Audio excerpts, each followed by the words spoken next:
Okay, so I'm talking today to Philip Ramos, who's the filmmaker behind the Kidnapping of a Fish, which is a short film competition in London at our festival. Congratulations. Thank you. Welcome to London. Thank you for having me. And yes. No, that's sincerely well done. So yeah, if you could introduce yourself, Philip, and tell us, and then just, we'll go into obviously lots of other questions, but always saying it's really a brief synopsis of the film, if you wouldn't mind. Okay. My name is Philip Ramos. I'm from Brooklyn, New York, and the film is called The Kidnapping of a Fish, and it's about a guy who gets kidnapped, doesn't know why, and he's trying to figure out if his girlfriend has something to do with it.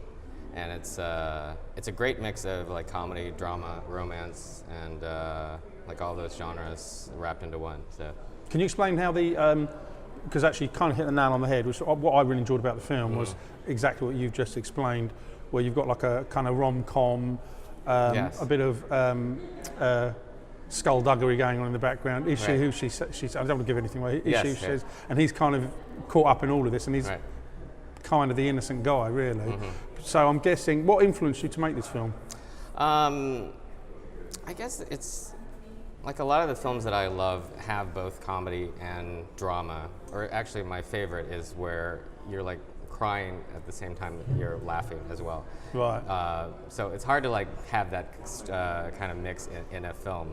So yeah, it's just something that I've always like loved to do, and movies that I love to see. So have you, in terms of the this sort of genre, this I suppose you call it a mashup. I guess we call it a mashup. But is this your first attempt at doing something like this? I mean, I know you've obviously been involved in other films, but to do something that's amalgamated all these different bits and pieces, is this the first time you've kind of done something like this? I think so, because when I had written it, there were some comedic moments in there where I was like, if the actor can't like do this, then I'm just gonna like end up cutting it. Because there's like things that I'm like not really sure, because there's always a question about when we were shooting it about the tone of the movie. And I figure that this movie, there's like this dramatic line, but then there's like just comedic moments within that dramatic line. Yeah. Because it isn't like a full-out comedy, and it isn't like all drama, but it is that just same thing. It's just like comedic moments in there. So I have to hand it to my actors, Steven Friedrich and Theodora Woolley and Vasily Fluter, who plays the bad guy, in making the comedy work within the realm of a drama, I guess. Yeah, because no, I know exactly, because a typical scene where it's kind of like something out of a Tarantino film is where he's in the chair and the baddie's got, I don't know if it's a drill or an axe or something. Right. And you're kind of thinking, this is actually quite serious. Yes. You know, what's he going to do? Lop his fingers off or whatever. Right. And you're absolutely right. It's, I mean, there's a comical edge, but it's quite a dark undertone as well, isn't it? Right. Sorry, carry on. No, it's so funny because like movies like Hostel and Saw, I hate those movies. I mean, awful, dreadful. Like I can't.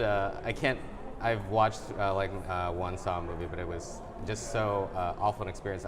I don't like the gore of those movies. I love the suspense of those movies. So I'd rather have the suspense and add the comedy to make this movie. So do you think like a kind of less is more approach, let's think of something like Alien, the first Alien, where you really don't actually see too much, certainly not the monster, and there's hardly any gore, although it's bloody terrifying, apart from the chest burster scene, I guess. Yes. But other than that, you don't really see anything, do you? I know. And it's strange because those movies that I don't really see anything, I'm still like frightened, and I'm like, going like this. Yeah, and Aliens, terrifying. Even now, I find it terrifying. Oh, I know, and I strangely still love to go to those movies, but it's stressful. and where did you? I know I jokingly mentioned about the leads before we started writing the camp, but tell me how you came across the two main leads, and kind of, was it a long process, or did they come along quite quickly? And how did you know they were right at the pot? Was it when they walked through the door, it was like, bang, that's the one? Right. Well, we had done this web series, and we had done our casting ourselves. And I thought that, like friends of mine kept telling me that you should hire like a casting agent and see if maybe you can get somebody of like a bigger name, I guess, or better talent. So I ended up like hiring Adrienne Stern, who is, she cast like The Believer with Ryan Gosling. And she was the one who like found, I would not have Steven or Theodora without her, and it was like instant. And because it's funny, because I think we we saw maybe like 30 people of each. And with Steven, and like before Steven came in, I was like afraid that there's like this key scene where he's on the telephone, and that was like the scene that we picked for all the actors to read. And like the first like 5 actors before Steven, they were not like getting it exactly the way I had written it. So when Steven came in, it was like just, yeah, this is the guy, because he got the timing right, he got the humor of it, and and it's funny because he was not exactly the guy that I would have thought would have, in my mind, was the person for this part, but he's absolutely like nailed the best. Like any other actor, like famous actor, would not have done as great a part as he did, great a performance as he did. And Theodora, she came in, and it's funny because she's British. She's got a well-known face. I should point out that even if you don't IMDb her, it's the kind of face you sort of go, I've seen her in lots of things. Right, It's kind of what all seems to be. I don't know if she has been, but she seems to be one of those faces. Yeah. She actually came in, she did the audition in an American accent. Right. And then, but the casting agent knew that she was British, and the casting agent just strangely said, can you just do this in your normal accent for the second take? And she did this, she just blew it away. And just like, it's just like instantly that it was like, wow. I mean, just to I guess to do it in British and do it, maybe she was like just found it easier to do it at the second time, but she was just amazing. And it was just, and it's like with both of them is they were able to have like this emotional layer underneath of everything. Even though it was like a comedic part or a dramatic part, they still made you feel something for them. So yeah, Theodora is amazing, and both of them are like going to do great really things. Well, yeah. So. And how did you? I know you mentioned just briefly there about a piece that you wanted them to read, but how do you actually hone down?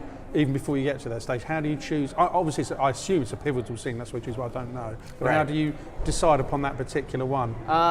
It was interesting to decide those things. I think it was just, I think the scene that we picked was like the telephone call for Steven to read and all the other actors, just because it was like, it was a little bit of a mix of drama and vulnerability and comedy.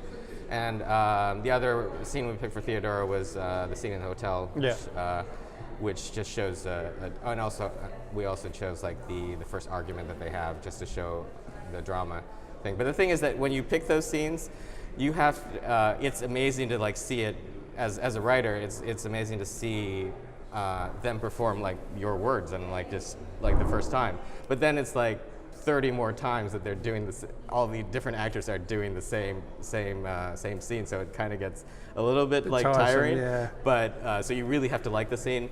But it's also interesting that you get to see different interpretations of what you wrote and how different actors. Because I could have chosen different actors and it would go a completely different way. And was it all shot on location? Was there any Yes. sets? It was, right, okay. Yeah, and how did you get to sort that out? Because I imagine it's notoriously difficult to get permission to shoot in these places. We shot for 5 days in New York.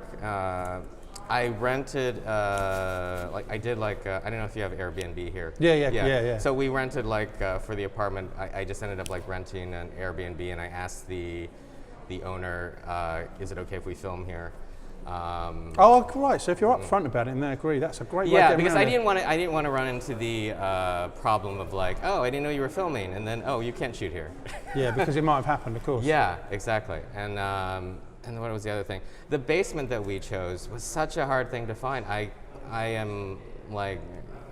was just baffled at how difficult it is to find a crummy, scary basement in New York City that people would want to us to shoot in. Is that because a lot of them been turned into apartments? I don't know. It's so funny because I asked every single location manager that I know, and none of them could have came up with anything. I ended up putting, I don't know if you have Craigslist here at the. Yes. Yes. So I ended up putting an ad on Craigslist, just saying, hey, I'm looking for an apartment to film this murder scene. I didn't really say that, but it's something along the lines of where I want to film something. And somebody responded, and it turns out that this guy wants to actually use this apartment he wants to actually rent it out. so if anybody wants to sees this movie and wants to rent that apartment, wow. they can rent it. But the funny thing is that when we were shooting it, upstairs there was like a domestic dispute happening while we were shooting the whole thing. Right. Did you capture it? No, well, like there were takes that I just could not use because there was this thing happening where we were all like concerned about, well, what is going on upstairs and should we call the police? Yeah, no one being murdered or something. Yes, exactly. And we're trying to shoot a scene where he's supposed to be in the middle of nowhere and nobody can hear him. So it's kind of like that dilemma. But yeah, I should also mention that we only had like a 4-person crew in our crew to make this film. I mean, you could easily expand on this. I mean, this is the thing. Yeah. I'm guessing, without preempting anything, that you must have thought about doing something. Well, because the reason that I did this movie or wrote this movie is because I have a feature film which is similar in the characters and similar universe, but a different story.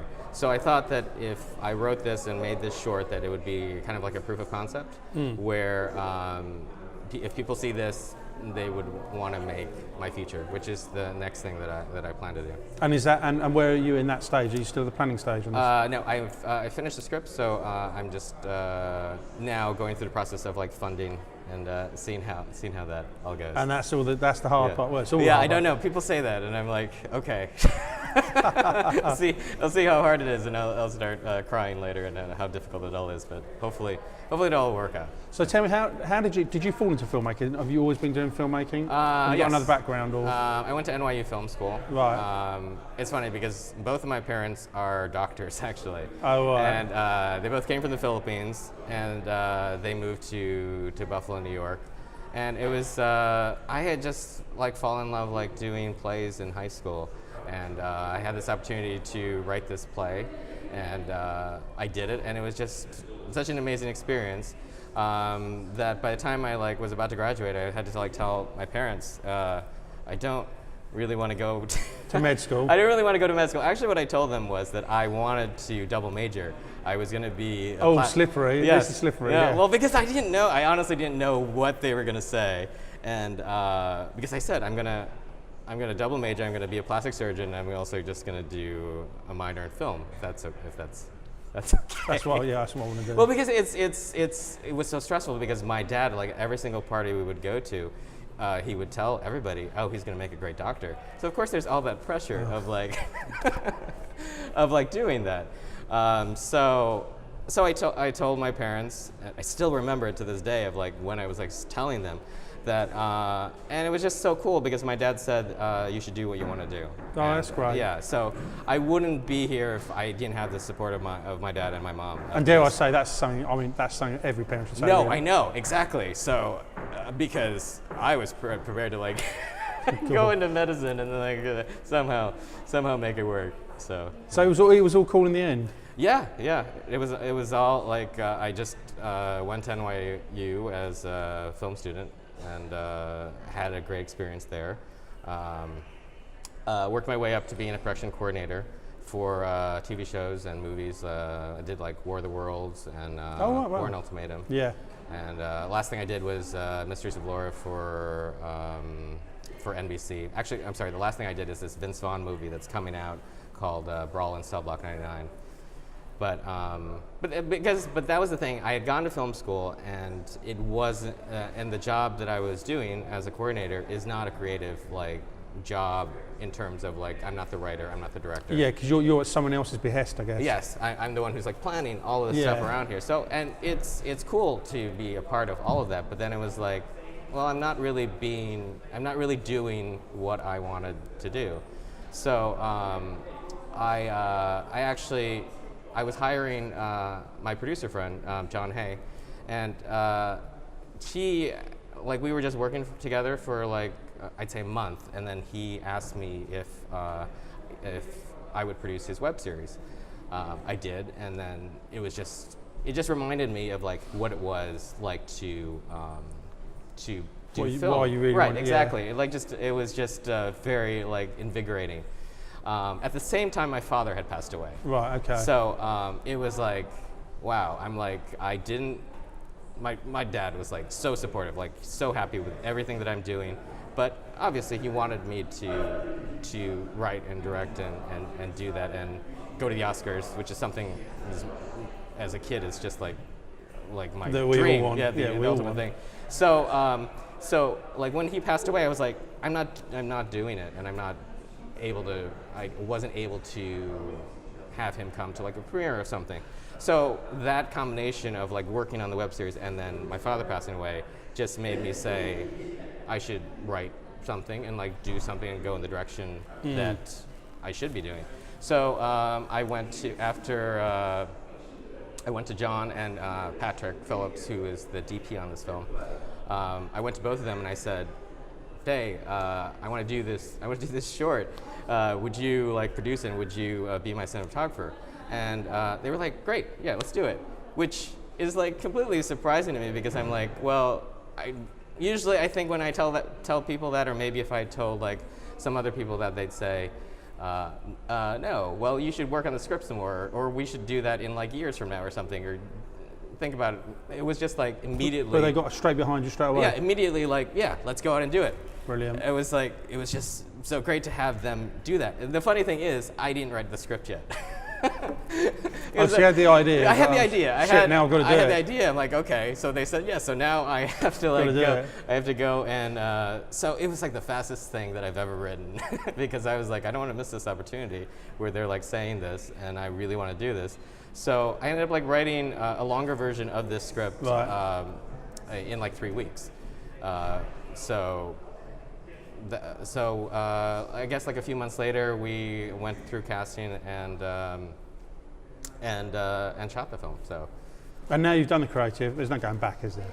No, absolutely not. No this is like has been like such like a great experience. I cannot tell you like how great it is to do something that you love and to be able to being interviewed with you is like just no, it's great. This is the favourite part of what I do, actually. Yeah, it's my favourite no, I'm part. so glad that you do this. So, but honestly, it's like it's so great to be able to come here and then to see the responses of people of this film, and then just go to festivals and like and travel, and it's I can't even put it to words. I'm like. No, it's amazing. And we're so pleased to thank you for it. Yes, that was wonderful. Okay, cool.